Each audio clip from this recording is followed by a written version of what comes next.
நம்மளுடைய தமிழ் தேசத்திற்கு ஞானபூமி என்று எப்படி பெயர் வந்தது என்று தெரியுமா? ஒரு தேசம் அப்படின்னா எப்படி வளர்ந்திருக்க வேண்டும்? பக்தியில் வளர்ந்திருக்க வேண்டும். முன்னாடி எல்லாம் வாழ்த்துப்பா என்று சொல்லக்கூடிய பாடலை பாடுவார்கள். "மாரி மழைபொழிக நாடு நன்றாக இருக்க வேண்டும்" என்று சொல்லுவாங்க. மாரி மழை பொழிந்தால் நாடு நல்லாக இருக்கும். நாட்டில் உள்ள மக்கள் நன்றாக இருப்பார்கள்.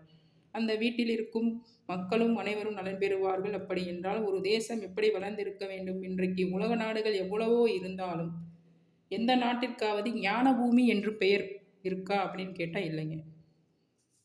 நம்ம பூமிக்கு மட்டும்தாங்க ஞான பூமி என்ற பெயர் உண்டு. ஏன் என்றால் ஞான தபோதனர்களை மறுபடியும் ஈன்று ஈன்று இன்றைக்கு ஞானத்தை வைத்திருக்கின்ற ஒரே பூமி என்று சொன்னால் அது நம்மளுடைய தமிழ் தேசம் மட்டும்தாங்க.